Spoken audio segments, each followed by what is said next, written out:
आवाज सभी लोगों को क्लियर है? Yes sir. चलिए, ज्योग्राफी तो हम लोगों ने पढ़ी हुई थी और आज आपके साइंस की पहली क्लास होगी और साइंस के अच्छे खासे क्वेश्चंस आते हैं। ठीक है, साइंस में अगर हम देखें तो रियली आपको साइंस भी नहीं पढ़नी है भाई। साइंस का मतलब तो प्योर साइंस होती है और प्योर साइंस छोड़ दो ना, मेडिकल और आईआईटी के बच्चों के लिए। ठीक है भाई, यहाँ पे अगर हम बात करें तो हमें साइंस ना पढ़कर जनरल साइंस पढ़नी है। हमें क्या पढ़नी है? जनरल साइंस, जिसे हम कहते हैं सामान्य विज्ञान। अब इन दोनों के बीच का आपको अंतर बता दूं भाई। सिंपल सी बात है, अगर साइंस ही पढ़नी होती तो आईआईटी का एग्जाम दे रहे होते, एमबीबीएस क्लियर कर रहे होते। ठीक है, तो यहां पर जब आप कोई कंपटीशन देने जाते हो तो आपके सिलेबस में रखा गया है जनरल साइंस का सिलेबस। तो जनरल साइंस के सिलेबस का मतलब ये होता है कि जो एनसीईआरटी है, एनसीईआरटी में 6 से लेकर 10th तक, 6 से लेकर 10th तक की एनसीईआरटी की जो साइंस की बुक है वो काउंट की जाएगी आपकी जनरल साइंस में। साथ में आपके क्या हो, कुछ अप्लीकेबल क्वेश्चंस पूछे जाएं। ठीक है, कुछ कैसे क्वेश्चन होने चाहिए? Applicable question. तो अप्लीकेबल क्वेश्चन जैसे आपसे कैसे पूछ देता है, अब आपसे डायरेक्ट क्वेश्चन ये पूछ दे कि घर में इस्तेमाल होने वाला एलपीजी सिलेंडर, ठीक है, एलपीजी सिलेंडर में कौन सी गैस भरी होती है? एलपीजी सिलेंडर में कौन सी गैस भरी होती है? और ये डायरेक्ट पूछा गया क्वेश्चन है। ठीक है, तो अगर हम यहां से क्वेश्चन ऐसे ही देखें, एलपीजी सिलेंडर ना पूछे और आपसे कह दे कि एक लाइटर है, ठीक है, इस लाइटर में कौन सी गैस भरी होती है? तो देखो, लाइटर में तो होती है ब्यूटेन, ठीक, और जबकि जो एलपीजी गैस सिलेंडर होता है इसमें होती है मीथेन, ठीक है, प्लस आपका ब्यूटेन का मिक्सचर होता है। ठीक, अब इसी में आपसे क्या दे देता है कि इस गैस सिलेंडर में बदबू के लिए कौन सी गैस मिलाई जाती है? स्मेल के लिए। सपोज अगर गैस सिलेंडर खत्म हो गया या इससे लीकेज होने लगी गैस, ठीक है, तो लीकेज होने पर आपको कैसे पता चले? तो एक गैस होती है मिथाइल मार्केप्टेन। गैस का नाम क्या होगा? मिथाइल मार्केप्टेन। अब ये जो मिथाइल मार्केप्टेन गैस है इसका इस्तेमाल होता है सिलेंडर में बदबू या स्मेलिंग के लिए। अब ये देखो, एप्लीकेबल साइंस के क्वेश्चंस हो गए या नहीं? ठीक है, तो ये एप्लीकेबल साइंस के क्वेश्चंस होंगे इसके साथ में, और साथ में आपका क्या होगा? एनसीईआरटी 6 से लेकर 10th तक की जो साइंस होगी इसको माना जाता है जनरल साइंस। और आपसे आप कोई भी एग्जाम देने जाओगे, कमीशन यही साइंस पूछता है। आपसे प्योर साइंस के क्वेश्चन नहीं रखे जाते कि 11 की फिजिक्स या 12th की फिजिक्स इन सबसे क्वेश्चंस पूछे जा रहे हो। ठीक है, आपकी जनरल साइंस सही होनी चाहिए। तो जनरल साइंस में अगर हम देखें तो भाई 3 पोर्शंस को हम लोग लेकर चलेंगे। ठीक है, इस सामान्य विज्ञान में हम 3 पोर्शंस को लेकर, ठीक है, अब हम 3 पोर्शंस लेकर चलेंगे और वो 3 पोर्शंस कौन से होंगे वो देखें। ठीक है, अब इन 3 पोर्शन में हम लोगों ने पहला पोर्शन टच किया फिजिक्स, फिजिक्स। सेकेंड नंबर पर हम देख लें बायो, और थर्ड नंबर पे आपका होता है केमिस्ट्री। ठीक है, तो जो केमिस्ट्री के क्वेश्चन होते हैं कंप्लीटली अप्लीकेबल होते हैं, वन लाइनर टाइप। ठीक है, केमिस्ट्री के कॉन्सेप्चुअल क्वेश्चन नहीं होंगे, total one liner type questions होंगे। जबकि यहां पर थोड़े से कॉन्सेप्ट बेस्ड क्वेश्चन होंगे और यहां पर थोड़े से कॉन्सेप्ट बेस्ड क्वेश्चन होंगे, लेकिन यहां पे डायरेक्ट फैक्ट बेस्ड क्वेश्चन होंगे। कॉन्सेप्ट की आपसे बात ही नहीं करती केमिस्ट्री। ठीक है, तो हम लोग शुरुआत करेंगे फिजिक्स से। कंफर्म हो सभी लोग यहां तक? ठीक है, तो हम लोग स्टार्ट करते हैं फिजिक्स से। और जब आप फिजिक्स की बात की तो फिजिक्स में क्लास 9th में सेकंड चैप्टर है एक, ठीक है, सेकंड या फर्स्ट चैप्टर ही होगा। तो जैसे आप ओपन करोगे तो आपको फर्स्ट चैप्टर दिखाई देगा 9th की एनसीईआरटी में, और चैप्टर का नाम है वेव। वेव या तरंग। अगर 9th में साइंस आपने ईमानदारी से पढ़ी हो तो कोई भी स्टूडेंट बताना चाहेगा what is the means of wave या तरंग किसे कहें? What is the means of wave या तरंग किसे कहते हो? कोई भी बताएगा?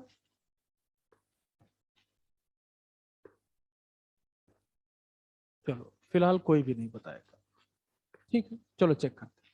भाई वेव या तरंग का मतलब क्या हो? सपोज एक समय के साथ तालाब, जो गति में बोले सर। सपोज एक तालाब हो, ठीक है। अब इस तालाब के किनारे आप जाकर खड़े हुए। जब आप इस तालाब के किनारे खड़े थे तो आपको ये लगा कि भाई तालाब का पानी शांत है।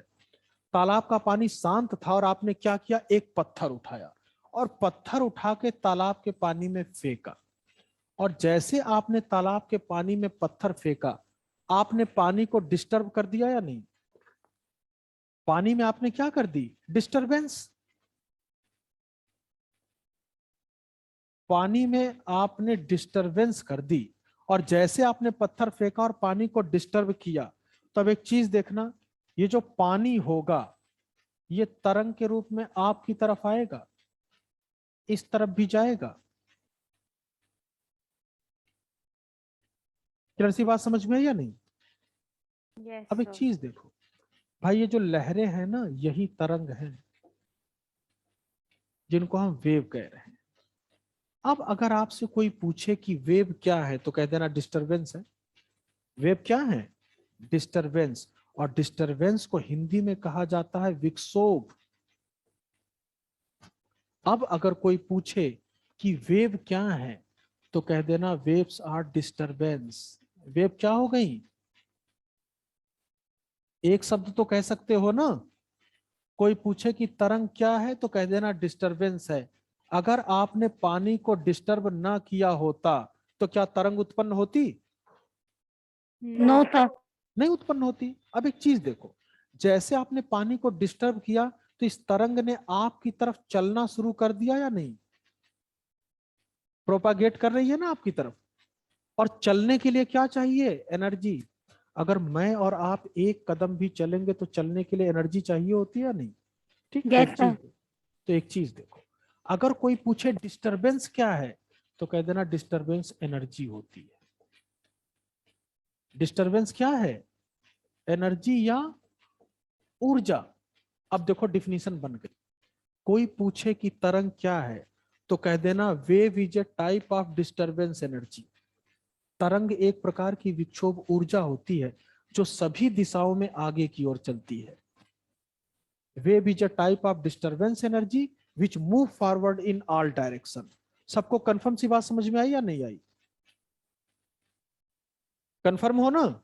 Yes sir. तरंग क्या है, डिस्टरबेंस है। डिस्टरबेंस क्या है, एनर्जी है। तो इन तीनों शब्दों को जोड़ दो, डिफिनीशन बन जाएगी। बनाओ definition.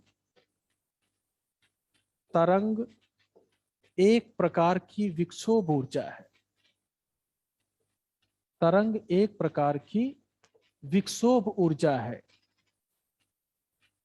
Wave is a type of disturbance energy. तरंग एक प्रकार की विक्षोभ ऊर्जा है जो सभी दिशाओं में, पहले हिंदी मीडियम वाले लिख लो फिर इंग्लिश मीडियम वाले, जो सभी दिशाओं में आगे की ओर चलती है। जो सभी दिशाओं में आगे की ओर चलती है। इंग्लिश मीडियम वाले लिखो, wave is a type of disturbance energy. Wave is a type of disturbance energy. Wave is a type of disturbance energy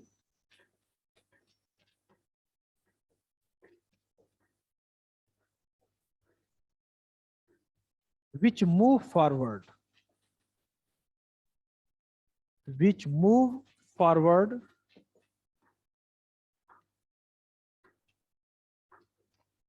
in all direction, which move forward in all direction। यहां तक सभी लोग confirm हो या नहीं? Yes. ठीक, तो बस इतना दिमाग में रखना, डिफिनीशन रटी नहीं जाती। और क्यों रटे, हमें क्या जरूरत है डिफिनीशन रटने की? सीधा सा बोलना। कोई पूछे वेव क्या है तो कह देना डिस्टरबेंस है, पूछे डिस्टरबेंस क्या है तो कह देना एनर्जी है। तो हमने बता दिया ना कि wave is a disturbance energy. Which move forward in all direction. तरंग एक प्रकार की विक्षोभ ऊर्जा है जो सभी दिशाओं में आगे की ओर चलती है। ठीक है यहां तक? यस ठीक सर। है ना? Yes sir. ठीक। भाई एक बार क्या हुआ ना कि भाई सभी बच्चे थे और सभी लोग क्रिकेट खेल रहे थे। अब क्रिकेट खेलते समय क्या हुआ कि बच्चों में कुछ एक दो ऐसे शरारती बच्चे होते हैं जो क्रांतिकारी टाइप के होते हैं। भाई हम लोग भी क्रिकेट खेल रहे थे तो हम लोगों में भी एक क्रांतिकारी था। अब उस क्रांतिकारी ने एक नया गेम ढूंढ लिया। गेम क्या था? भाई पार्क में एक गधा घास चर रहा था। हम सभी लोग क्रिकेट खेलने में बिजी थे और उसने जो नया गेम ढूंढा था वो गधे को परेशान कर रहा था। और गेम क्या था उसका? गधा घास चर रहा था और ये जाता था, उसकी पूंछ खींच के भाग रहा था। उसको इसी में मजा आ रहा था। अब देखो हुआ क्या, गधे ने एक बार बर्दाश्त कर लिया, ये दोबारा गया गधे की पूंछ खींच के भागा, गधे ने 2 बार बर्दाश्त कर लिया, तीसरी बार गधा भी तैयार था और ये भी तैयार था। जैसे इसने गधे की पूंछ खींची, गधे ने उड़ाकर इसे दुलत्ती मारी और जब 2 लात इसके छाती पे लगी तो गधा तो भाग गया और ये वहीं जमीन पे पसर गया। सभी लोगों ने क्रिकेट खेलना बंद कर दिया कि भाई इसे क्या हो गया। इसकी आंखें खुली थी लेकिन बोलता कुछ भी नहीं था। लोगों ने हवा पानी करनी शुरू की कि भाई थोड़ा होश आए। और जब वो थोड़ा कॉन्शियस हुआ तो उससे पूछा गया कि क्या हुआ, तो कह रहा था जमीन ऐसे चल रही है। उसे जमीन ऐसे ऐसे चलती हुई दिखाई दी क्योंकि गधे ने उसे तरंग का दर्शन करा दिया था। क्यों? क्योंकि इसने गधे को डिस्टर्ब किया था। अगर गधे को डिस्टर्ब ना करता तो क्या उसे तरंग दिखाई देती? No sir. राइट। तो भाई एक तो मैंने आपको थ्योरेटिकल समझा दिया, साइंस थ्योरी और प्रैक्टिकल दोनों पे चलती है। ठीक है, थ्योरी मैंने समझा दी। अब अगर जिसे अब भी तरंग ना समझ में आई हो तो अगल बगल रोड पे जाके देख लेना, कोई ना कोई गधा मिलेगा। एक पूंछ पकड़ना, पूरा 9th का चैप्टर क्लियर हो जाएगा। वेव, ठीक है? वाह सर। ओके हाँ सर। हाँ। तो वेव क्या है? कह देना डिस्टरबेंस है। मतलब वेव तभी उत्पन्न होगी, तरंग तभी उत्पन्न होगी जब आप डिस्टरबेंस करोगे। ठीक है? और ये डिस्टरबेंस क्या है? एनर्जी है जो सभी दिशाओं में आगे की ओर चलेगी। ठीक है? यहां तक सभी लोग लिख चुके हो या नहीं? Yes sir. Yes sir. चलिए यस नेक्स्ट में सर। देखते हैं। भाई यहां तक हम लोगों ने देख लिया तो आपके दिमाग में सिर्फ एक बात याद रहनी चाहिए। अब अगर कोई पूछे कि तरंग क्या है तो कह देना डिस्टरबेंस है। तरंग क्या है? डिस्टरबेंस। और कोई पूछे डिस्टरबेंस क्या है तो कह देना एनर्जी है। इतना तो बता सकते हो ना? चलो नेक्स्ट में चलते हैं। भाई अब इस तरंग वाले कॉलम को हम लोग 2 पार्ट में डिवाइड करेंगे। तरंग को कितने भाग में डिवाइड करें? 2 पार्ट में। चलो 2 पार्ट में डिवाइड करें। ए नंबर पर तरंग को 2 भागों में डिवाइड किया जाता है। एक होती है यांत्रिक तरंग। यांत्रिक तरंग जिसको हम कहते हैं मैकेनिकल वेव।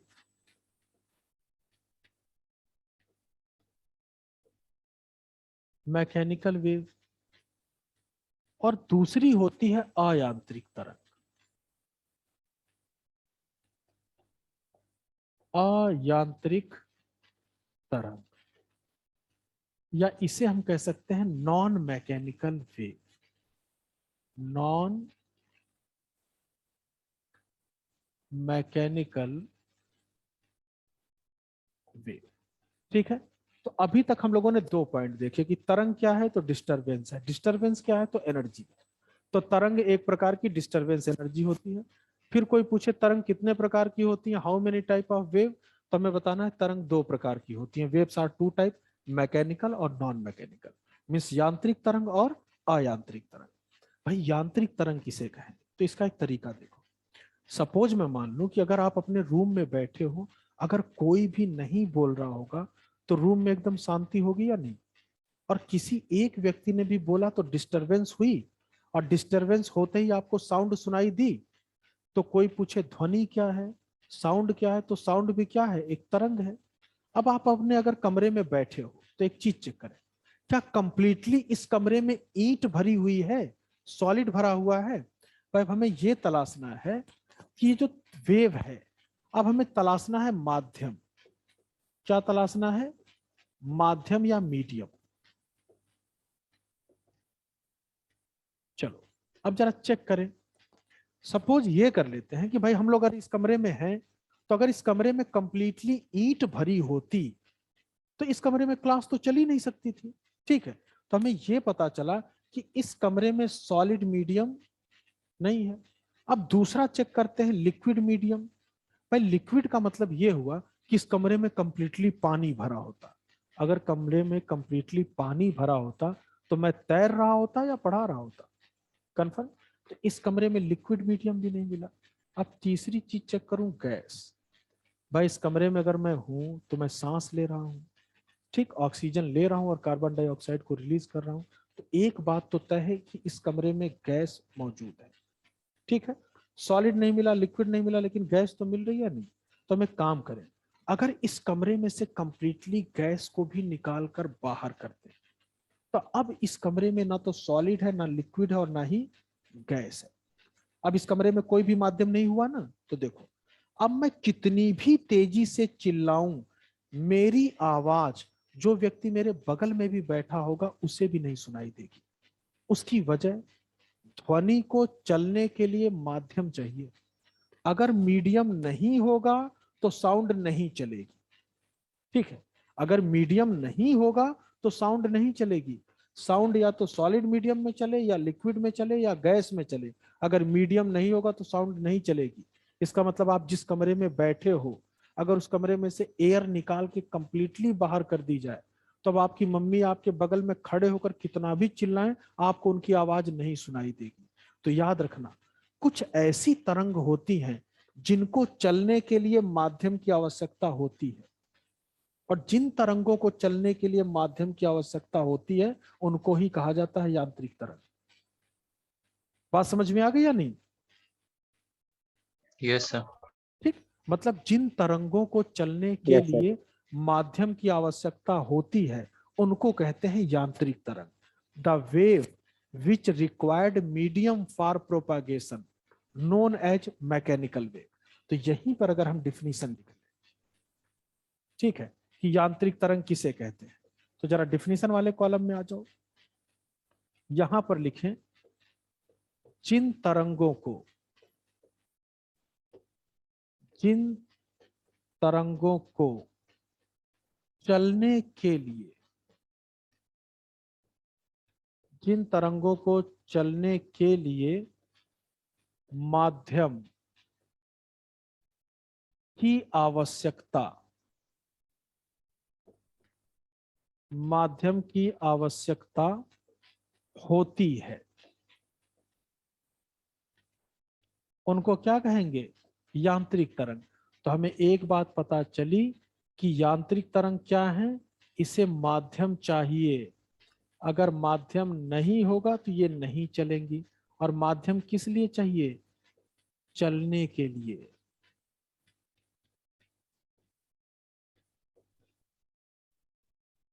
हिंदी मीडियम वाले ये डिफिनीशन लिख लो और इंग्लिश मीडियम वाले लिखो, the wave which required medium.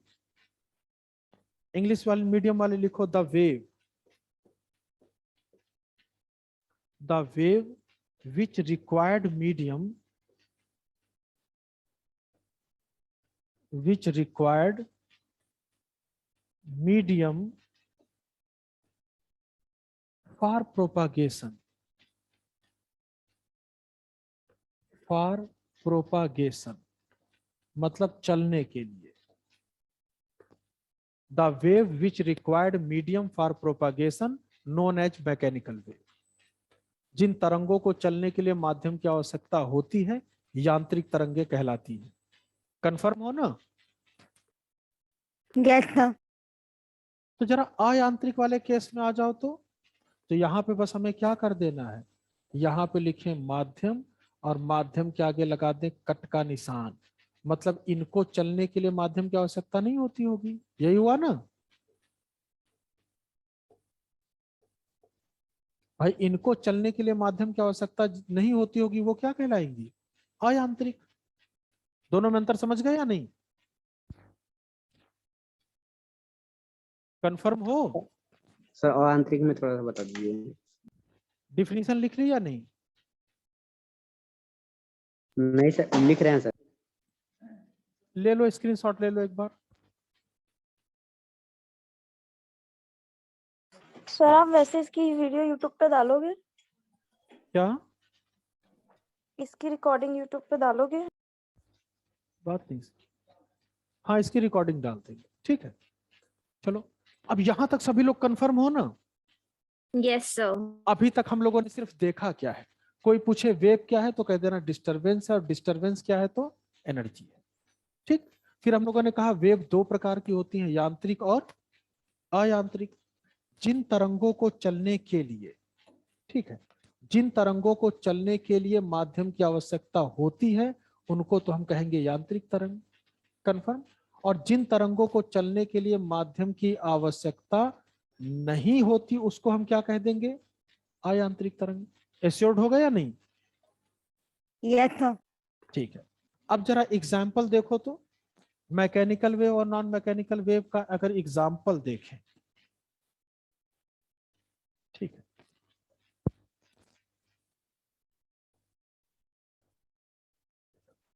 यहां तक जो पॉइंट हम लोग देख चुके हैं, ठीक। तो यहां के केस में हमने क्या देखा भाई? इससे माध्यम की आवश्यकता नहीं है ना, इसे चलने के लिए माध्यम की आवश्यकता नहीं है ना। जरा इस एग्जाम्पल को देखो तो, कहे कोई एक ऐसी तरंग बताओ जिसे चलने के लिए माध्यम की आवश्यकता होगी। तो अभी हम लोगों ने डिस्कस किया था ना, ध्वनि या साउंड, डिस्कस किया था ना। Yes sir. ध्वनि को चलने के लिए क्या चाहिए? मीडियम।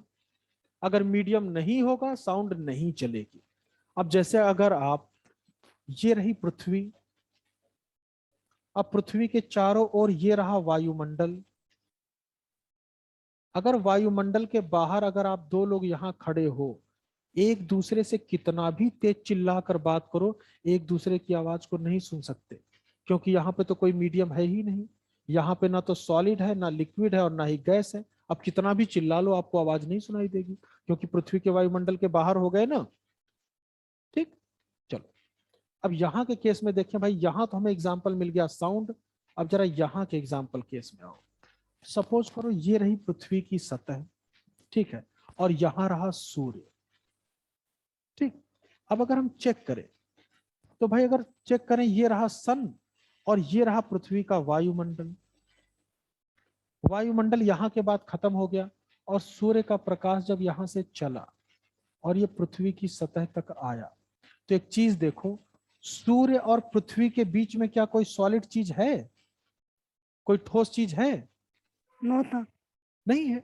अगर कोई ठोस चीज होती, सपोज करो कि भाई इधर से मैं टॉर्च जलाऊं और बीच में हाथ लगा दिया, तो प्रकाश इस तरफ नहीं आएगा ना, क्योंकि मेरा हाथ सॉलिड है। अगर सूर्य और पृथ्वी के बीच में कोई सॉलिड चीज होती तो हमें सूर्य दिखाई ही नहीं देता, प्रकाश आ ही नहीं सकता था। तो सूर्य और पृथ्वी के बीच में कोई सॉलिड चीज नहीं मिली। अब जरा लिक्विड चेक करो तो, क्या यहाँ पे कोई समुद्र है कि सूर्य का प्रकाश समुद्र में एंट्री करता है फिर धरती तक आता है? ऐसा भी नहीं हुआ। इसका No. मतलब सूर्य और पृथ्वी के बीच में लिक्विड भी नहीं है।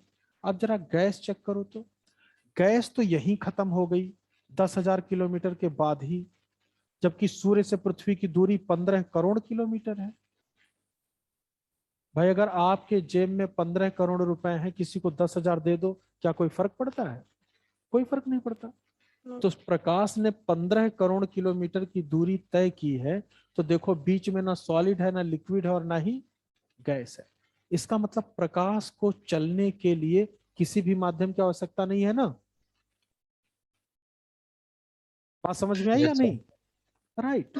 तो भाई प्रकाश को चलने के लिए किसी भी माध्यम की अगर आवश्यकता नहीं है, तो हमें क्या समझ में आया? कि भाई हमें ये बात समझ में आई कि प्रकाश अयांत्रिक तरंग हो गई या नहीं। अगर यहां एग्जाम्पल में कहे तो, जैसे वहां हम लोगों ने एग्जाम्पल में साउंड लिखा, तो यहां एग्जाम्पल में क्या लिखोगे? लाइट लिख सकते हो या नहीं?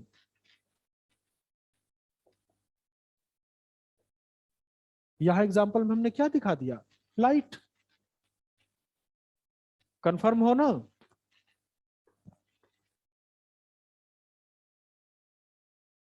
कंफर्म हो? सर एक अब बार दोबारा बताइए। अच्छा, देखो, लाइट को चलने के लिए किसी भी माध्यम की आवश्यकता नहीं थी ना। Yes, sir. बस इतनी सी बात है भाई। लाइट को चलने के लिए किसी भी माध्यम की आवश्यकता नहीं होती है, इसीलिए लाइट क्या हो गया, अयांत्रिक तरंग। ध्वनि को चलने के लिए माध्यम की आवश्यकता होती है, इसलिए ध्वनि क्या हो गई, यांत्रिक तरंग।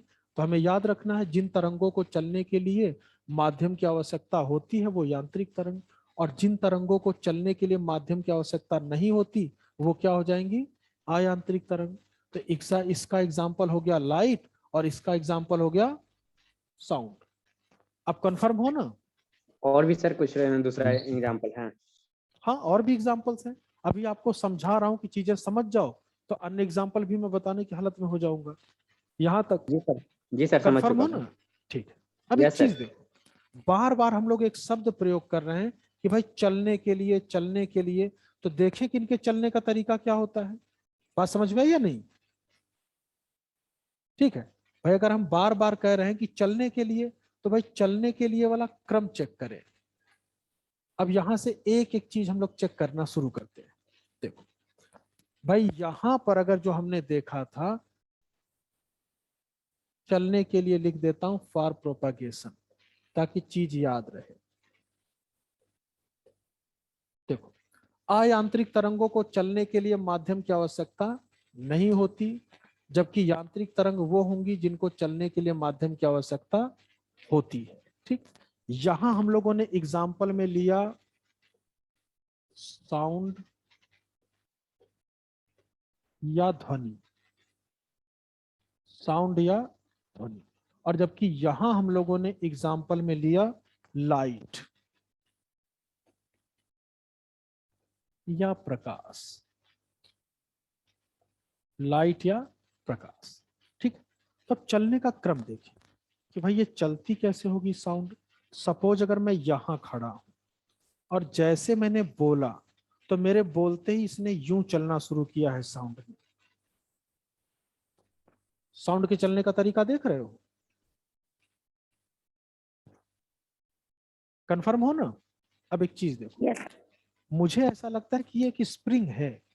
इस स्प्रिंग को यहां से उठाओ, तो उठाने के बाद अगर इस स्प्रिंग को हम यूं लें तो इसे कंप्रेस करें, और जैसे प्रेशर हटाएंगे स्प्रिंग फिर अपनी जगह पे आएगी या नहीं। Compression, retardation, yes sir. Compression, retardation, spring के तरीके चल रही है। कंफर्म सी बात समझ में आ गई या नहीं। अब एक चीज यस सर। देखो, जब मैं इस कमरे में खड़ा हूं तो यहाँ पे हवा के कण मौजूद हैं, और अगर मैं ये देखूं, अगर एक क्रम से 8 लोगों को खड़ा करूं, तो अगर एक क्रम से 8 लोग खड़े हैं, अगर मैं इससे प्रेस करूंगा तो सभी आगे की ओर झुकेंगे या नहीं, और जैसे प्रेशर हटाऊंगा फिर सब अपनी जगह पे आ जाएंगे। Compression, retardation, compression, retardation. ठीक, जैसे स्प्रिंग में हो रहा था कंप्रेशन, रिटॉर्डेशन, कंप्रेशन, रिटॉर्डेशन। तो सेम अगर यहाँ पर देखो, जब मैं बोल रहा हूं, अगर यहाँ हवा के कण मौजूद हैं, तो हर हवा का कण अगले वाले को टक्कर लगा के अपनी जगह पे आ रहा होगा, अगले वाले को टक्कर लगा के अपनी जगह पे आ रहा होगा। और हमेशा कान यूं होता है, इस वाले हवा के कण ने इसे टक्कर लगाई, इसने इसे लगाई, इसने इसे लगाई, और इस हवा के कण ने अंदर जाके टक्कर लगाई, तो कान का पर्दा यूं हिला होगा, वाइब्रेट हुआ होगा, तब आप मेरी साउंड को सुन रहे हो। बात समझ में आई या नहीं। Yes, ठीक, sir. तो अगर हम देखें तो हर हवा का कण अगले को टक्कर लगाकर यूं आ गया। तो कोई भी तरंग जब यूं स्प्रिंग के तरीके चले, ठीक है, कोई भी तरंग जब यूं स्प्रिंग के तरीके चलती है, तो इसे हम कहते हैं अनुदैर्ध्य तरंग। तब हम इसे क्या कहते हैं, अनुदैर्ध्य तरंग, मीन्स लॉन्गिट्यूडनल वेव। क्या कहते हैं इसे, लॉन्गिट्यूडिनल वेव। अब जरा एक चीज देखो, अब अगर आपसे कोई पूछे कि साउंड क्या है, तो जरा देखो तो, मैं कहूं कि ध्वनि एक तरंग है, ये बात सही है ना। ध्वनि एक तरंग है, ये बात सही है ना। Yes sir. Yes. फिर मैं कहूं ध्वनि एक यांत्रिक तरंग है, ये बात भी सही है ना। Sound is a mechanical wave, ये बात भी सही होगी ना। Yes, sir. बिल्कुल, क्योंकि साउंड को चलने के लिए मीडियम चाहिए, इसलिए यांत्रिक तरंग है या मैकेनिकल वेव है। अगर मैं तीसरी बात कहूं कि साउंड एक लॉन्गिट्यूडनल वेव है या अनुदैर्ध्य तरंग है, तो ये बात भी सही होगी ना। Yes, sir. अब जरा इन तीनों शब्दों को जोड़ो तो मैं कह दूं ध्वनि एक अनुदैर्ध्य यांत्रिक तरंग है, कह सकता हूं या नहीं? Sound is a longitudinal mechanical wave, कह सकता हूं? Yes sir. ठीक, तो साउंड की डिफिनीशन बन गई या नहीं? कंफर्म हो ना? Yes yes sir. अब जरा यहां वाले केस में आ जाओ तो जरा इसके चलने का तरीका देखो तो। सपोज अगर यहां से प्रकाश चला तो चलने का तरीका देखो, यूं चला तो देखो ये रही विद्युत तरंग। ठीक है भाई, प्रकाश होता क्या है? प्रकाश या लाइट चैप्टर जब आप एनसीईआरटी पढ़ना शुरू करोगे तो एनसीईआरटी 10th में आपको पहला चैप्टर फिजिक्स में मिलेगा लाइट। तो उसमें एक शब्द लिखा जाता है कि प्रकाश एक विद्युत चुंबकीय तरंग है, मींस इलेक्ट्रोमैग्नेटिक वेव। प्रकाश कैसी एक तरंग है? क्या लिखा हुआ मिलेगा? Light is a electromagnetic wave. देखो इसका मतलब क्या हुआ? अगर कह दे कि प्रकाश एक विद्युत चुंबकीय तरंग है, मींस इलेक्ट्रोमैग्नेटिक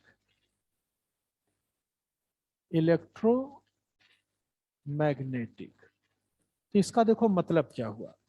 अगर घर में आपने कभी तार देखा हो, वायर, तार पर से प्लास्टिक हटा दो तो देखोगे कई पतले पतले तार होंगे, उनको आपस में यूं ट्विस्ट करके एक तार बना होता है या नहीं? Yes sir. अब एक चीज देखो, सपोज करो हमारे पास दो तार हैं, एक का नाम है विद्युत तरंग और दूसरे का नाम है चुंबकीय तरंग। कंफर्म? इन दोनों तारों को आपस में यूं ट्विस्ट कर दो तो जो एक तार बना उसका नाम है प्रकाश। बात समझ में आई या नहीं? बात समझ में आ रही है या नहीं? Yes sir. विद्युत तरंग और चुंबकीय तरंग जब आपस में मिलती हैं तो जो नई तरंग बनी उसका नाम है प्रकाश। यहां तक कंफर्म हो या नहीं? ठीक, Yes, तो एक sir. चीज देखो, तो देखो ये रही विद्युत तरंग, क्योंकि इलेक्ट्रिक या विद्युत की अपनी प्रॉपर्टी होगी और मैग्नेट की अपनी प्रॉपर्टी होगी या नहीं? चुंबक की अलग प्रॉपर्टी है और इलेक्ट्रिक की अपनी प्रॉपर्टी है। इलेक्ट्रिक को टच करोगे शॉक लगेगा, लेकिन मैग्नेट को जब किसी चीज के पास ले जाते हो, लोहे के पास, तो लोहे को अट्रैक्ट करता है ना।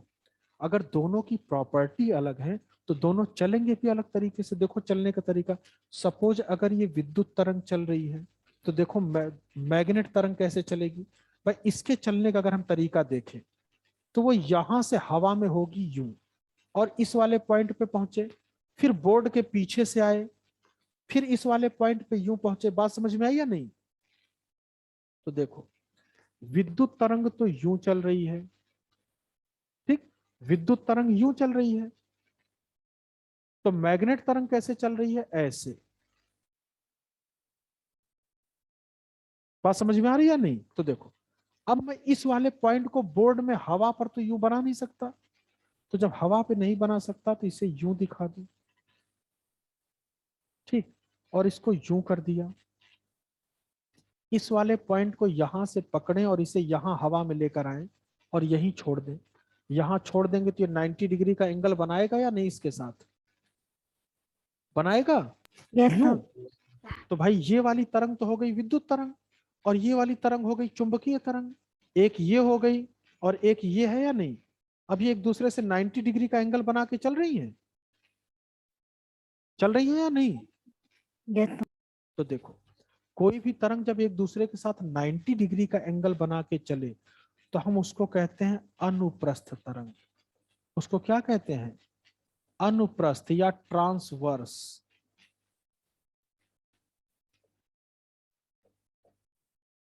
अब जरा एक एक चीज चेक करना। मैं कहूं कि प्रकाश, अब हम अगर ये प्रकाश वाला कॉलम सिर्फ टच करें, मैं कह दूं प्रकाश एक तरंग है तो ये बात भी सही होगी ना। फिर मैं कह दूं प्रकाश एक अयांत्रिक तरंग है तो ये बात भी सही है ना। सही है या नहीं? Yes, sir. Yes, क्योंकि sir. प्रकाश को चलने के लिए माध्यम नहीं चाहिए तो प्रकाश अयांत्रिक तरंग हो गई। यस अब मैं ये कहूं कि प्रकाश एक विद्युत चुंबकीय तरंग है तो ये बात भी सही हो गई या नहीं हो गई? यस सर अब मैं Yes, कहूं कि sir. प्रकाश एक अनुप्रस्थ तरंग है तो ये बात भी सही हो गई या नहीं हो गई? Yes, sir. यस सर अब जरा इन चारों को एक साथ जोड़ो। देखो जोड़ता हूं, मैं ये कह दूं कि light is a transverse electromagnetic non mechanical wave. मतलब प्रकाश एक अनुप्रस्थ विद्युत चुंबकीय अयांत्रिक तरंग है। प्रकाश की डिफिनीशन बनी या नहीं बनी? Yes sir. कोई जरूरी है यहां से शुरू करें? यहां से मत करो, चलो यहां से शुरू करते हैं। मैं कह दूं प्रकाश एक विद्युत चुंबकीय अयांत्रिक अनुप्रस्थ तरंग है, तो भी डिफिनीशन बन गई ना? Yes sir. अब जरा उठाओ, छोड़ दो, यहां Yes, से sir. मत बनाओ, यहां से बना लो। मैं कह दूं कि प्रकाश एक अयांत्रिक विद्युत चुंबकीय अनुप्रस्थ तरंग है, तो भी डिफिनीशन बनी या नहीं बनी? Yes, sir. ठीक, इसका मतलब light is a non mechanical electromagnetic transverse wave. चाहे यहां से बना लो डिफिनीशन, चाहे यहां से बना लो, चाहे यहां से बना लो, बात एक ही होगी। कंफर्म हो ना? अब देखो आपको क्वेश्चन कैसे थे। कह दे प्रकाश, और ऑप्शन ए में लिख दे अयांत्रिक तरंग, ऑप्शन बी में लिख दे विद्युत चुंबकीय तरंग, ऑप्शन सी में लिख दे अनुप्रस्थ तरंग, और ऑप्शन डी में डाल दे अनुदैर्ध्य तरंग। इसे छांट कर बाहर करोगे ना? Yes, sir. अगर Yes, कह दे sir. कि प्रकाश इनमें से क्या नहीं है, तो प्रकाश इनमें से क्या नहीं है, ऑप्शन ए में लिख दे अयांत्रिक तरंग, ऑप्शन बी में लिख दे विद्युत चुंबकीय तरंग, ऑप्शन सी में लिख दे अनुप्रस्थ तरंग, और ऑप्शन डी में डाल दिया अनुदैर्ध्य तरंग। तो अनुदैर्ध्य छांट कर बाहर कर देंगे ना? अब नेक्स्ट आ जाओ, वैसे साउंड के केस में करें। लिख दे ध्वनि, और ऑप्शन ए में डाल दे यांत्रिक तरंग, ऑप्शन बी में डाल दे अनुदैर्ध्य तरंग, ठीक है, और ऑप्शन सी में डाल दे यांत्रिक अनुदैर्ध्य तरंग, और ऑप्शन डी में डाल दे विद्युत चुंबकीय तरंग। तो इसे छांट कर बाहर करोगे या नहीं करोगे? Yes sir. ठीक, तो देखो लाइट वेव का यहां तक सभी लोग कंफर्म हो ना? Yes, sir. ठीक, तो रियली हमें 3 चैप्टर यहां देखने हैं। एक चैप्टर तो वेव है जो 9th में मिलेगा, जिसे हम पढ़ रहे थे। ये चैप्टर भी 9th में मिलेगा, साउंड। और तीसरा चैप्टर है लाइट, जो हमें 10th में मिलेगा। ये तीनों चैप्टर हैं जिनसे हर हालत में आपके क्वेश्चन आते हैं। अब देखो सारी बातें क्लियर सी समझ में आने लगी या नहीं? कंफर्म हो ना? Yes sir. अब पूरे चैप्टर को जरा 5 मिनट में कंपाइल वे में लो, जरा रिवीजन पे लो। तो अगर कोई पूछे वेव क्या है, तो कह देना डिस्टरबेंस है। थी या नहीं? Yes sir. वेव क्या है? डिस्टरबेंस है। और डिस्टरबेंस क्या है? एनर्जी है। मतलब तरंग एक प्रकार की डिस्टरबेंस एनर्जी है, ठीक है, या विक्षोभ ऊर्जा है, जो सभी दिशाओं में आगे की ओर चलती है। तरंग को 2 भागों में डिवाइड करेंगे, यांत्रिक और अयांत्रिक। कंफर्म? यांत्रिक या मैकेनिकल तरंग किसे कह रहे थे? जिन तरंगों को चलने के लिए माध्यम की आवश्यकता होती है, उनको कहेंगे यांत्रिक तरंग। ठीक, यांत्रिक और जिन तरंगों को चलने के लिए माध्यम की माध्यम की आवश्यकता जरूरत नहीं होती। नहीं होती, वो नॉन मैकेनिकल वेव होंगी। कंफर्म? यांत्रिक तरंग का एग्जाम्पल हम लोगों ने लिया साउंड, और अयांत्रिक तरंग का एग्जाम्पल हम लोगों ने क्या लिया? प्रकाश। लाइट। ठीक, इनके चलने का तरीका कैसा था? अनुदैर्ध्य। और इसके चलने का तरीका क्या था? अनुप्रस्थ। यहां तक सभी लोग एश्योर्ड हो ना? Yes sir. ठीक है, चलो अब इसमें नेक्स्ट चीज अगर हम चेक करें, ऐसे ही चल रही है ना? Yes sir. देखो हमेशा जो ऊपर वाला हिस्सा होता है, जो उठा वाला हिस्सा हो, एक तो ये होगा, और एक नीचे वाला हिस्सा है ना? ठीक, तो तरंग में हमेशा 2 हिस्से होते हैं, एक ऊपर वाला हिस्सा और एक नीचे वाला हिस्सा। ऊपर वाले हिस्से को क्रेस्ट कहते हैं, और नीचे वाले हिस्से को ट्रफ।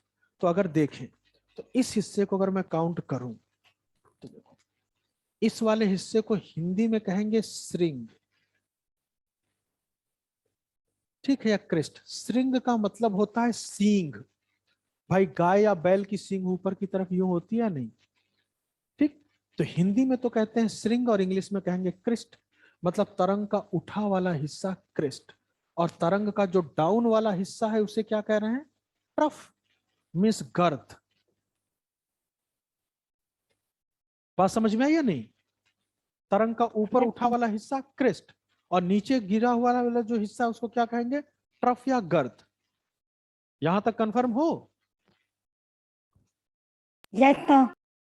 ठीक है, तो भाई अगर हम यहां से जो देख रहे हैं पॉइंट्स, तो एक बात तो तय है कि ये तरंग यहां पर उत्पन्न हो रही है, तभी तो आगे की ओर चली है ना? तो तरंग उत्पन्न किस वजह से हुई होगी? डिस्टर्बेंस। राइट। भाई डिस्टरबेंस हुआ होगा तभी उत्पन्न हुई होगी, अगर डिस्टरबेंस नहीं होगा तो तरंग उत्पन्न नहीं होगी। ये बात क्लियर सी समझ में आ गई या नहीं? Yes sir. तो चलो एक चीज का जरा जवाब दे दो। आप किसी मंदिर में गए, मंदिर में एक छोटी सी घंटी लगी हुई है और एक बड़ा सा घंटा है, ठीक है? दोनों को एक साथ बजाओ, किसमें से अनुदैर्ध्य तरंग होगी और किसमें से अनुप्रस्थ होगी? अनुदैर्ध्य का मतलब लॉन्गिट्यूडनल, ठीक? अनुप्रस्थ या ट्रांसवर्स?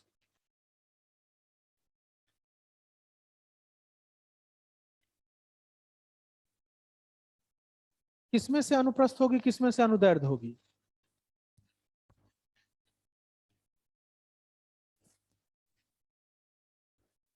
सोचने में पड़ गए ना?